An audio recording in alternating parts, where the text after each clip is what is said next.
നമ്മുടെ ശരീരത്തിന്റെ ഉള്ളിൽ ഒരു അവയവമുണ്ട്, ഹൃദയം.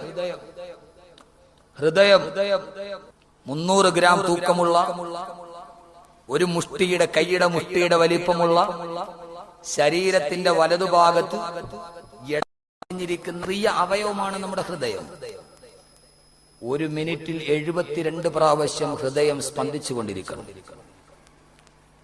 ഒരു മിനിറ്റിൽ 72 പ്രാവശ്യം ഈ ഹൃദയം സ്തംഭിക്കണം, ഈ ഹൃദയം സ്പന്ദിച്ചുകൊണ്ടിരിക്കണം. ഒന്ന് കുറഞ്ഞു പോയാൽ അറ്റാക്കായി. എങ്ങനെയാണ് ഈ ഹൃദയം ഇങ്ങനെ സ്പന്ദിച്ചുകൊണ്ടിരിക്കുകയാണ്? ലോകത്തിൽ ഏറ്റവും ജനിച്ചു കഴിഞ്ഞ 4-ാമത്തെ മാസം റൂഹൂതിയത് മുതൽ മരണം വരെ ഒരു വിശ്രമവുമില്ലാതെ സ്പന്ദിച്ചുകൊണ്ടിരിക്കുന്ന ലോകത്തിലെ ഏറ്റവും സങ്കീർണമായ അവയവം ഏതാണ് എന്ന് ചോദിച്ചാൽ അതിനൊറ്റ ഉത്തരമേ ഉള്ളൂ, നമ്മുടെ ഹൃദയമാണ്. ഇത്രയേറെ വർക്ക് ചെയ്യുന്നു. വീട്ടിലൊരു മോട്ടോർ വാങ്ങിച്ചാൽ എത്ര നാൾ കറങ്ങും? കുറച്ചു കഴിഞ്ഞാൽ അറ്റ്ലീസ്റ്റ് ഓയിലെങ്കിലും മാറ്റി കൊടുക്കണ്ടേ? നിന്റെ ശരീരത്തിൽ റൂഹൂതി 4-ാം മാസത്തിൽ മലക്ക് വന്ന് റൂഹൂതിയത് മുതൽ മരിക്കുന്നത് വരെ ഇടപെടവില്ലാതെ സ്പന്ദിച്ചു കൊണ്ടിരിക്കുന്ന ലോകത്തിലെ ഏറ്റവും സങ്കീർണമായ അവയവം എന്താന്ന് വെച്ചാൽ ഒറ്റ മറുപടി ഉള്ളൂ, അത് ഹൃദയമാണ്. 72-ൽ 1 കുറഞ്ഞു പോയാൽ നമ്മൾ പറയും അറ്റാക്കായിരുന്നു. ഈ ശരീരം മാത്രം മതി അള്ളാഹനെ മനസ്സിലാക്കാൻ. മൻ അറഫ നഫ്സഹു ഫഖദ് അറഫ റബ്ബ. അൽഹംദുലില്ലാഹ് എന്ന് പറയാതിരിക്കാൻ പറ്റുമോ? 10 ഗ്യാലൻ വെള്ളവും 7 ബാർ സോപ്പുകൾ നിർമ്മിക്കാൻ ആവശ്യമുള്ള കൊഴുപ്പും, ഒരു കോഴിക്കോട് വെള്ളയടിക്കാൻ ആവശ്യമുള്ള ചുണ്ണാമ്പും, 2200 തീപ്പെട്ടിക്കോലുകൾക്കുള്ള ഫോസ്ഫറസും, ഒരു സാമാന്യം വലിയ ആണിയിലുള്ളത്ര ഇരുമ്പും, ഒരൽപ്പം മഗ്നീഷ്യവും സൾഫറും ശരിയായ അനുപാതത്തിൽ കൂട്ടിക്കുടച്ചിട്ട് ഒരു മനുഷ്യന്റെ ശരീരം ഉണ്ടാക്കിയെന്ന് കരുതുക. ആർക്കെങ്കിലും കഴിയുമെങ്കിൽ തന്നെ കണ്ണുകളുള്ള, കാലുകളുള്ള, മൂക്കുകളുള്ള, തലമുടിയുള്ള, തലയുള്ള, കാലുള്ള എല്ലാ അവയവങ്ങളുമുള്ള ഒരു മനുഷ്യനെ സൃഷ്ടിക്കാം. പക്ഷേ ആ മനുഷ്യന്റെ കണ്ണിന്റെ പീലിയൊന്നനങ്ങാൻ, അവന്റെ കണ്ണൊന്ന് ഇമവട്ടാൻ, അവന്റെ കൈവിരലുകളൊന്ന് ചലിക്കുവാൻ, അവന്റെ കാൽവിരലുകളൊന്ന് ചലിക്കുവാൻ ആ ശരീരത്തിലൊരു റൂഹ് വേണ്ടേ? ആ ശരീരത്തിലൊരു ആത്മാവ് വേണ്ടേ? ആർക്കാണ് അതിനെ കൊടുക്കാൻ കഴിയുക? ആർക്കാണ് ഈ ശരീരത്തിലൊരു റൂഹിനെ ഊതാൻ കഴിയുക? അല്ലാഹു തന്നെ പറഞ്ഞു, നബിയെ പറഞ്ഞു കൊടുക്കുക. വയസ്അലൂനക അനിർ റൂഹ് ഖുലിർ റൂഹു മിൻ അംരി റബ്ബി വമാ ഊതീതും മിനൽ ഇൽമി ഇല്ലാ ഖലീലാ. ഓ നബിയെ പറഞ്ഞു കൊടുക്കുക. അവര് വന്ന് റൂഹിനെ കുറിച്ച് അങ്ങയോട് ചോദിച്ചാൽ പറയുക, ഖുലിർ റൂഹു മിൻ അംരി റബ്ബി. റൂഹ് എന്ന് പറഞ്ഞാൽ അല്ലാഹുവിന് മാത്രം കഴിയുന്നതാണെന്ന് പറയ് നബിയേ, പറയ് നബിയേ. റൂഹിനെ ഊതാൻ ആർക്കും കഴിയില്ല. ചുരുക്കത്തിൽ ഈ ശരീരം തന്നെ കാണുമ്പോ അള്ളാഹിനോട് പറയണം, അല്ലാഹുവേ അൽഹംദുലില്ലാ എന്ന് പറയണം. പറഞ്ഞല്ലേ പറ്റൂ? പറയാതിരിക്കാൻ പറ്റുമോ? പറ്റുമോ? എന്നാ ഒരു ഹദീസും കൂടെ കേട്ടോളീ, ഒരു ഹദീസും കൂടെ കേട്ടോളീ. പറയാൻ പറ്റുമല്ലോ നിങ്ങൾ തന്നെ തീരുമാനിക്കുക. അൽഹംദുലില്ലാ എന്തിനാ പറയേണ്ടത്? അല്ലാഹുവിന്റെ പ്രവാചകൻ ഒരിക്കൽ സഹാബത്തിനോട് പറഞ്ഞു, ഇന്നലിൽ ഇൻസാനി 360 മഫ്സലാ. ഒരു മനുഷ്യ ശരീരത്തിൽ 360 ജോയിന്റുകളുണ്ട്. ആദരവായ പ്രവാചകൻ പറയുന്നു, 14 നൂറ്റാണ്ടുകൾക്ക് മുമ്പ് ഒരു സർവകലാശാലയുടെ ബിരുദം നേടിയില്ലാത്ത, ഒരു പള്ളിക്കൂടത്തിന്റെ പടിവാതിൽ കണ്ടിട്ടില്ലാത്ത, ഒരു ഗുരുമുഖത്ത് പോയി വിദ്യ നുകർന്നിട്ടില്ലാത്ത, അന്നബിയിൽ ഉമ്മിയി നിരക്ഷരനായ പ്രവാചകൻ അർണോൾഡ് ജോസഫ് ടോയൻബിയുടെ വാക്കുകൾ കടമെടുത്തു പറഞ്ഞാൽ, the illiterate prophet of Arabia, അറേബ്യയുടെ നിരക്ഷരനായ പ്രവാചകൻ ഒരു ശസ്ത്രക്രിയ ചെയ്യാതെ, ഒരു സ്കാനിങ് നടത്താതെ ലോകത്തിന്റെ മുത്തു തന്റെ അനുയായികളോട് പറയുകയാണ്, സഹാബാക്കളെ, ഒരു മനുഷ്യന്റെ ശരീരത്തിൽ 360 ജോയിന്റുകളുണ്ട്. ആരാണ് പറയുന്നതെന്നറിയുമോ? നബിയുൽ ഹറമൈൻ സയ്യിദുൽ കൗനൈൻ വസീലത്തുനാ ഫിദ്ദാറൈൻ നബി മുഹമ്മദുർ റസൂലുള്ളാഹ്. അള്ളാന്റെ പ്രവാചകൻ പറഞ്ഞു 360 ജോയിന്റുകളുണ്ട് മനുഷ്യ ശരീരത്തില്. ഇപ്പൊ തന്നെ നോക്കി, ഒരു കയ്യിൽ എത്ര ജോയിന്റ് ഉണ്ട്? കൈയുടെ ഇതിനെന്താ പറയണേ? ഭാഷയിലെ വ്യത്യാസം വലിയ പ്രശ്നം ഉണ്ടാവും. എന്താ ഈ ഭാഷയിൽ വ്യത്യാസം വന്നു? നിങ്ങൾ എപ്പോഴെങ്കിലും ചിന്തിച്ചിട്ടുണ്ടോ? ഖുർആൻ എന്ത് പറയും? ഞാൻ ഈ പറയുന്ന മുഴുവൻ ഖുർആനാണ്, ഖുർആൻ മാത്രം. മലയാളത്തിന് വന്നവന് മലയാളം ഇവിടെ നിന്നിട്ട് മാറിയ പാലാട് കഴിഞ്ഞാൽ ഭാഷ മാറി.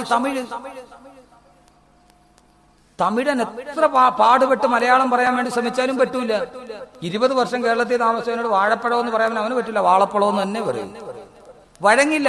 കർണാടകയിൽ ചെന്നാല് ഭാഷ മാറി. കുറെ കഴിഞ്ഞാൽ ഉത്തർപ്രദേശിലോട്ട് പോയാൽ പിന്നെ ഉറുദുവായി. നമുക്കറിയോ ക്യാ കർത്താവ് എന്ന് വെച്ചാൽ അതാണ് വെയിൽ കൊണ്ട് കറുത്തു പോയതാന്ന് പറയും. കഴിയില്ല. ഭാഷകളിൽ വ്യത്യാസമുണ്ടാകുന്നു, നിറങ്ങളിൽ വ്യത്യാസമുണ്ടാകുന്നു. ഇന്ത്യയിൽ താമസിക്കുന്നവൻ ഇരുനിറം, അമേരിക്കയിൽ ജനിച്ചവന് വെളുത്ത നിറം, ദക്ഷിണാഫ്രിക്കയിൽ ജനിച്ചാൽ അവന് കറുത്ത നിറം. ആര് തീരുമാനിച്ചു ഇത്? ആരാണ് ഇങ്ങനെ തീരുമാനിച്ചത്? ഖുർആൻ നോക്കുക. അല്ലാഹു പറയുന്നു സൂറത്തുർ റൂമിൽ കാണാം, അല്ലാഹുവിന്റെ വലിയ ദിട്ടാന്തമാണ് ആകാശഭൂമികളുടെ സൃഷ്ടിപ്പ്. വഖ്തിലാഫു അൽസിനതിക്കും, നിങ്ങളുടെ ഭാഷയിൽ ഉണ്ടാകുന്ന വ്യത്യാസങ്ങൾ. വഅൽവാനിക്കും, നിങ്ങളുടെ നിറങ്ങളിൽ ഉണ്ടാകുന്ന വ്യത്യാസങ്ങൾ. സൂറത്തുർ റൂം അല്ലാഹു പറയാണ്. ഖുർആൻ പറയാത്ത എന്താ ഉള്ളത്? അപ്പൊ ഞാൻ പറഞ്ഞു എന്താണ്? കുഴ. ഒരു കയ്യിൽ തന്നെ എത്ര ജോയിന്റ് ആണ്? ഞാൻ സംസാരിക്കുമ്പോ ഏതൊക്കെ കൈയുടെ എത്ര ജോയിന്റുകൾ അടങ്ങുന്നോണ്ടാണ് സംസാരിക്കാൻ പറ്റുന്നത്? താടിയുടെ ഭാഗത്തെ ജോയിന്റുകൾ വർക്ക് ചെയ്യുന്നു, ഇല്ലെങ്കിൽ ശബ്ദം വെളിയിലേക്ക് വരില്ല. നിങ്ങൾ കസേരയിൽ ഇരിക്കുന്ന ഇപ്പൊ എത്ര ജോയിന്റ് വർക്ക് ചെയ്തിട്ടാണ്?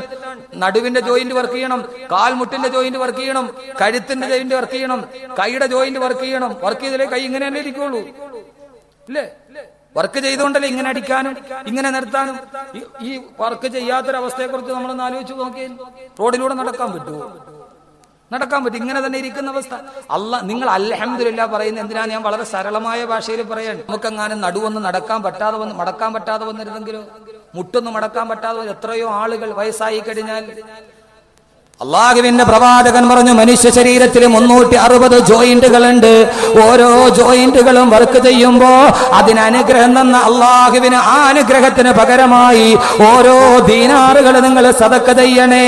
നിങ്ങളുടെ 360 ജോയിന്റുകൾ നിങ്ങൾ ഉപയോഗപ്പെടുത്തുമ്പോ അള്ളാന്റെ റസൂല് പറഞ്ഞതാണ്, നിങ്ങൾ ഓരോ ജോയിന്റുകളും വർക്ക് ചെയ്യുമ്പോ അതിന് അവസരം തന്ന തമ്പുരാന് നന്ദിയായിട്ട് ഓരോ ദീനാറ് നിങ്ങൾ സദക്ക ചെയ്യണേ.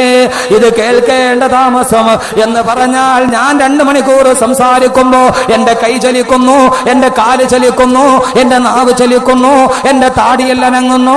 ഓരോന്നിനും ഞാൻ ഓരോ സ്വർണ്ണ നാണയം സദക്ക ചെയ്താൽ 2 മണിക്കൂർ സംസാരിക്കുന്നവൻ എത്ര സദക്ക ചെയ്യേണ്ടി വരും? ഇത് കേൾക്കേണ്ട താമസം. ബിലാൽ റളിയല്ലാഹു തആല ചോദിച്ചവത്ര, നബിയേ മാലാ താഖത ലനാ യാ റസൂലല്ലാഹ്, അള്ളാന്റെ തിരുദൂതരെ, ഒരു നേരത്തെ ഭക്ഷണം കഴിക്കാൻ ഞങ്ങളുടെ കയ്യിലില്ല, കിടക്കാൻ ഞങ്ങൾക്ക് കിടപ്പാടമില്ല. മസ്ജിദുൻ നബവിയുടെ വരാന്തയിൽ ഇരുന്നിട്ട് ആരെങ്കിലും കൊടുക്കുന്ന സദക്ക തിന്നിട്ട് ജീവിക്കുന്നവരാണ് ഞങ്ങൾ. ഓരോ ജോയിന്റും വർക്ക് ചെയ്യുമ്പോ 1 ദീനാറ് കൊടുക്കണമെന്ന് പറഞ്ഞാൽ ഞങ്ങൾക്ക് ആർക്കും കഴിയില്ല നബിയേ. ഞങ്ങൾ എന്താണ് നബിയെ ചെയ്യുന്നത്? അള്ളാഹ്ക്ക് നന്ദി ചെയ്യാത്തവരായി ഞങ്ങൾ മാറിപ്പോകുമോ? നന്ദി ചെയ്യാത്തവർക്ക് അള്ളാഹു നരകമല്ലേ നൽകുക? അൽഹംദുലില്ലാഹ് പറയാതിരുന്നാൽ ശ്രദ്ധിച്ചുകൊള്ളുക.